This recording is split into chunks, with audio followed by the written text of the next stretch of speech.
అధ్యక్ష,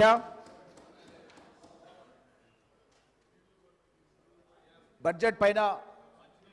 మాట్లాడడానికి అవకాశం కల్పించినందుకు మీకు ధన్యవాదాలు తెలియజేస్తూ,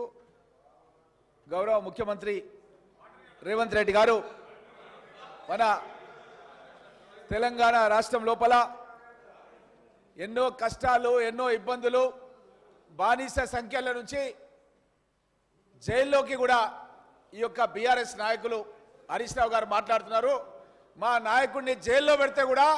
తెలంగాణలో ఉన్న ప్రజలకు ధైర్యం నూరిపోసి వరి పంట వేస్తే ఉరేసుకోవాలని కేసీఆర్ ఆ రోజు మాట్లాడితే, నువ్వు నీ ఫామ్ హౌస్లోనే వరి పంట పండిస్తున్నావని డ్రోన్ కెమెరాలు పెట్టి వీడియో తీపించి రైతాంగానికి బాసటగా ఉండి ఆ రోజు పిసిసి అధ్యక్షుడిగా తెలంగాణ రాష్ట్రం లోపల కాంగ్రెస్ ప్రభుత్వం రావడానికి కృషి చేసిన వ్యక్తి. అలాంటి మా రేవంత్ రెడ్డి గారి గురించి బట్టి విక్రమార్క గారు పీపుల్స్ మార్చ్ పేరిట ఆదిలాబాద్ నుంచి సుదీర్ఘమైనటువంటి పాదయాత్ర చేసి ఖమ్మం జిల్లా వరకు ప్రజల యొక్క కష్టాలు, పేద రైతాంగం యొక్క కష్టాలు తెలుసుకొని ఆ కష్టాలన్నిటి కూడా మా లాంటి సహచర శాసనసభ్యులతో నాయకులతో మాట్లాడి ఒక మంచి మేనిఫెస్టో ఏర్పాటు చేసి ఆ మేనిఫెస్టోను ఏ విధంగా మనం అమలు చేయాలి అన్నది కూడా సుదీర్ఘంగా మేము దానిపైన ఎక్సర్సైజ్ చేసి ప్రజలకు ఇచ్చినటువంటి హామీలు నెరవేరుస్తున్న క్రమం లోపల ఈ విధంగా హరీష్ రావు గారు అబండాలు వేయడం ఎవ్వరు కూడా ఈరోజు తెలంగాణ సమాజం లోపల హర్షించారన్న విషయాన్ని తెలియజేస్తూ, నా తెలంగాణ కోటి రత్నాల వీణ అని మహాకవి దశరథి గారు చెప్పిన తెలంగాణ సాకారం చేసిన శ్రీమతి సోనియా గాంధీ గారి ఆశీస్సులతో కాంగ్రెస్ ప్రభుత్వ తొలి పూర్తి రాష్ట్ర బడ్జెట్ ప్రవేశపెట్టినందుకు మేము బట్టి విక్రమార్క గారిని, ఉప ముఖ్యమంత్రి గారిని ధన్యవాదాలు తెలియజేస్తూ, ప్రత్యేక తెలంగాణ రాష్ట్రం ఏర్పడితేనే తమ కలలు సకారం అవుతాయని తెలంగాణ ప్రజలు ప్రాణాలకు సైతం ఒడ్డి సుదీర్ఘకాలం ఉద్యమించారు. ఈ ఉద్యమాల తీవ్రత, వెనుకబడ్డ తెలంగాణ ప్రజల ఆవేదనను గుర్తించి కాంగ్రెస్ నేతృత్వంలోని యూపీఏ ప్రభుత్వం తెలంగాణ ప్రజలకు ప్రత్యేక రాష్ట్రాన్ని ఏర్పాటు చేశారు. తెలంగాణ రాష్ట్రం ఏర్పడిన తర్వాత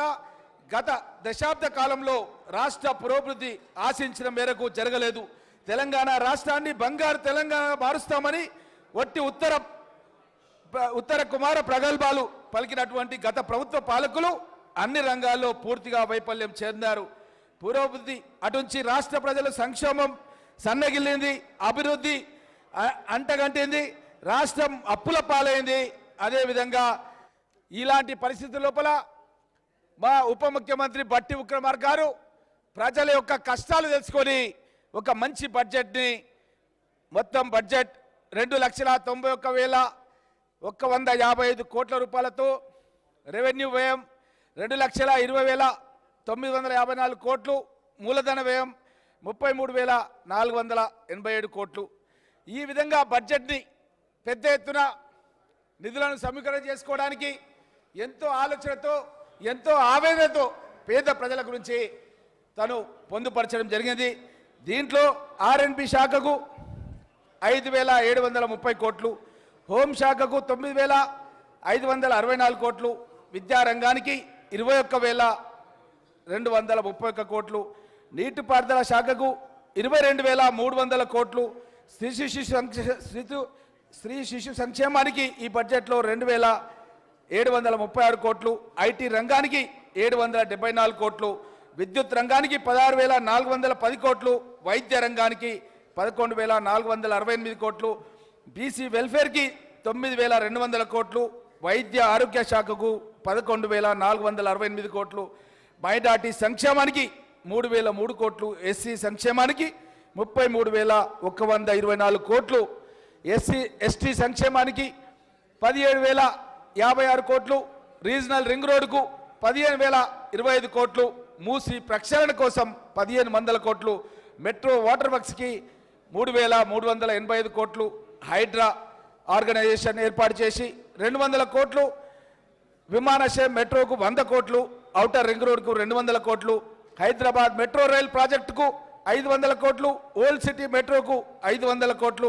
ఎంఎంటీఎస్ కోసం 50 కోట్లు, హార్టికల్చర్కు 737 కోట్లు, పశు సంవర్ధక రంగానికి 1,980 కోట్లు, ప్రజా పంపిణీకి 3,836 కోట్లు, పంచాయతీరాజ్ మరియు గ్రామీణ అభివృద్ధి శాఖకు 29,816 కోట్లు, ట్రాన్స్కో మరియు డిస్కిమ్లకు 16,410 కోట్లు, అడవులు మరియు పర్యావరణ శాఖకు 1,064 కోట్లు, పరిశ్రమల శాఖకు 2,762 కోట్లు, ఐటీ శాఖకు 774 కోట్లు. ఈ విధంగా అన్ని శాఖలకు కూడా ఏవైతే నిధులు అవసరం ఉన్నాయో ఆ నిధులన్నింటినీ కూడా చాలా దార్శనికతో ఆలోచన చేసి బట్టి విక్రమార్క గారు ఉప ముఖ్యమంత్రి గారు పొందుపరిచారు. ప్రజల ఆకాంక్షలతో కాంగ్రెస్ పార్టీ ఆశయాలను సమన్వయపరిచి ఎన్నికలకు ముందు మేము ఇచ్చిన హామీలను అభివృద్ధి కార్యక్రమాలను అమలుపరచాలన్న దృఢదీక్షతో ప్రభుత్వాన్ని ఏర్పాటు చేయడం జరిగింది. మేము ఇచ్చిన హామీలు ఎన్నికల్లో ఏదో విధంగా గెలవాలన్న ఉద్దేశంతో ఇచ్చినవి కావు. ప్రజల గుండె చప్పులకు స్పందించి రూపొందించిన సంకల్ప బలం, చిత్తశుద్ధి, సమర్థత, నిజాయితీ పునాదులతో నిమిత్తమైనటువంటి మా ప్రభుత్వానికి అలవి కానివి లేనే లేవని నిరూపించడం జరిగింది. ఇందులో తొలిబెట్టుగా రాష్ట్ర మహిళలందరికీ కూడా ఇప్పటికే మహాలక్ష్మి పథకం కింద ఉచిత ఆర్టీసీ బస్సులో ప్రయాణం కల్పించడం జరిగింది. సమాజంలో సగభాగమైనటువంటి మహిళలకు ఆర్టీసీ బస్సులో ప్రయాణం అంటే వాళ్ళు ఎంత సంతోషంగా ఉన్నారంటే అధ్యక్ష, వాళ్ళ సొంత ఊరికి వెళ్ళి వాళ్ళ తల్లిదండ్రులను కలవాలన్నా, వాళ్ళ పిల్లలు చదువుకుంటే వెళ్ళి ఒకసారి పలకరించి ఎట్లా చదువుతున్నాం